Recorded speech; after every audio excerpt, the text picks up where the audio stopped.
young scholars. This is Angela Walton-Raji at firstdegreebound.com. The school year is getting close. It's August now, and it's time to start mapping out a strategy as you begin this new academic year.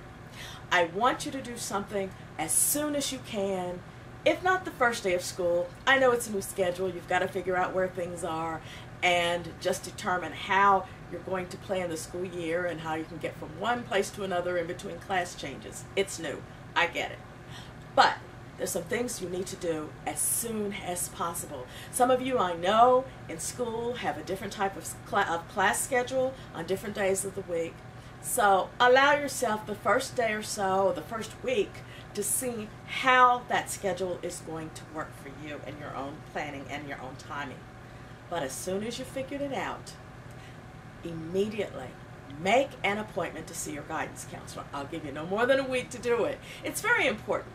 Your guidance counselor should be considered part of your personal team. And to be honest, not everyone gets the same kind of treatment from the guidance counselor, not for any negative reasons pertaining to you, but sometimes they want to devote attention to those students who are extremely promising, and their promise shows up in a certain degree of earnestness on their own part. Well, it's time that you show that earnestness too. But you shouldn't just pop in the office and say hello. You're coming in with some questions that you have to have answered and some business to conduct. So the first order of business, as soon as you get to the guidance counselor's office, get the latest copy of your unofficial transcript. That's right. You're entitled to it. You're entitled to it by law. Get a copy of it. It is important, number one, for you to know where you stand. If you know that you're beginning your junior year, you've got 2 more years to go, well, you really need to know where you stand. If you're in the bottom half of your class, it's time you get busy. It's time that you raise that rank. If you're in the top half of the class, but you're not in the top 4th of the class, you've got to do some things to raise that rank. But how do you know what your rank is until you see it? It's going to be on your transcript. As you look at your transcript and it gives you a list of all the grades that you've earned, well, you're also going to see what your rank is. Out of, let's say, 400 students that might be in your graduating class, well, hopefully you're at least 200 or higher. But my hope is that you're at least 100 or higher, because that's placing you in the top 25% of your class. So get a copy of your transcript to know where you stand and to know what kinds of things you need to do to raise that rank, because you have control right now in terms of what's going to happen to you your senior year, in terms of what you can do, your class selection, all kinds of things that you can do.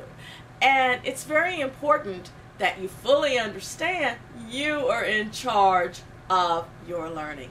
So, let's talk about some things that you can do.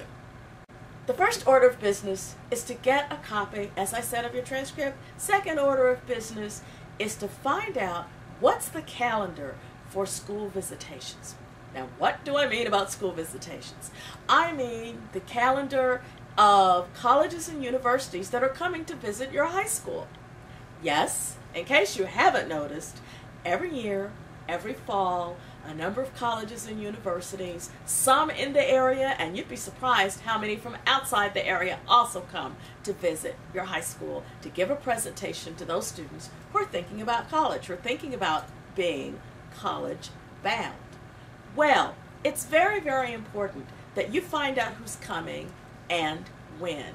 And if you must, as many schools generally require that students sign up for the visitation. So if a visitor is coming at 10 o'clock, and at 10 o'clock that's the time for a class change and for you to go on your way to geometry class, you have an excused absence because you have signed up with the guidance counselor for that college visitation.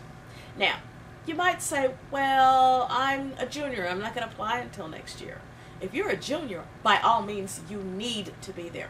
But it's most important for you to also say, you know what, I really need to listen to presentations from different kinds of schools. If, for example, you know that you're going to be applying to Ivy League schools or very selective private schools, and you notice that the first 2 weeks in the academic year, they're mostly state universities, trust me, you still need to go and listen, even if you're not interested in the particular school, because you want to hear the questions that are being asked by others in that same presentation. If you're a sophomore, you need to know what the seniors are asking when you start to hear them talking about how many students they take who fall outside the top decile. Well, then you need to know what that means to be in the top decile. Oh, maybe I should think about working hard enough to get into that category. You find out how many students who apply are coming in with AP courses or coming in with advanced standing. These are the types of questions you can ask the admissions officers directly yourself. They come to visit your school. Find out when they're coming and sign up. If you're a sophomore, sign up for 1 or 2. If you're a junior, you need to sign up for many more. And if you're a senior, I hope that when you go, you're asking them questions about your application that you will have already submitted. We'll talk about that in another session, however, that calendar in terms of when you are a senior. But these are the things you want to do. Get your transcript, find out who's coming to visit, find out if your school is hosting a college day or a college night program.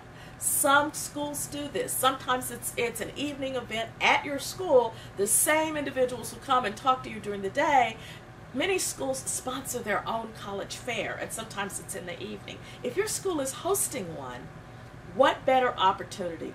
You can hear questions answered from over 50, 60, in many cases, over 100, 150 schools. You'd be surprised the number of colleges and universities that will come to a high school college night. Is your school hosting one? Find out. Put it on your calendar. The final suggestion that I am going to give you is to sign up for one of the standardized tests. Now, if you're a senior, I hope this is not the first time you've taken one, and it shouldn't be. If you're a senior, you should be signing up for the last time of taking either the ACT or the SAT. But those of you who are sophomores and juniors, I want you to be aware of something. Number one, you're eligible to take the exams anyway. Now, those of you who are sophomores might say, well, hey, the juniors take the PSAT. I'm not worried about that. You know what? You can take it now as a sophomore. Sign up for it.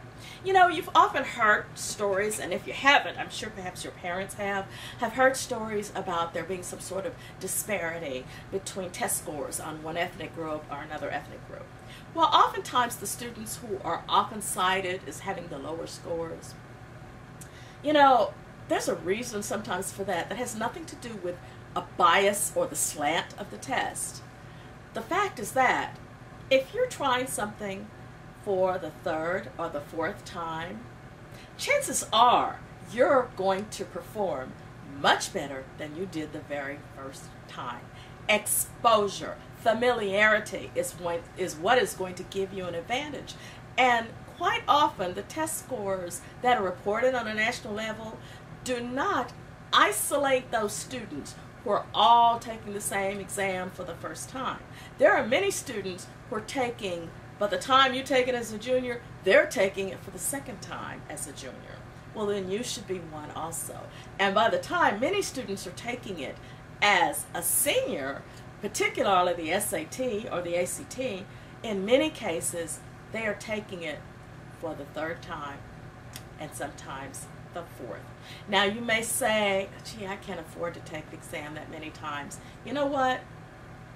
There are fee waivers that are offered through the standardized test exams, and again, that's where your guidance counselor becomes your partner who would endorse your application for a College Board fee waiver. And these are things that you need to really be aware of. So as this school year begins, I'm hoping that you're going to take a very aggressive approach towards taking charge of your own academic experience. visit the guidance counselor. Let this person know that you're very serious and you are interested in college. Even if a person says, well, you're a sophomore, you don't need to worry about that. You have a right to worry about that. You are very interested in doing what you can do to enhance your chances. 2 years from now, all of this should be familiar to you. And so this is the time to begin that strategy. And this is the time for, quite frankly, for everyone to know that you are very serious as you begin this journey to become bound for that first degree. Anyway, I'll stop now. Have a great week. It's still summer. Enjoy the weather. But time to start thinking very seriously about school and about this new academic year. You've got work to do, but it's also a very good journey. And I'm here to give you some tips on how to negotiate that process. Take care, and I'll talk to you next time. Bye-bye.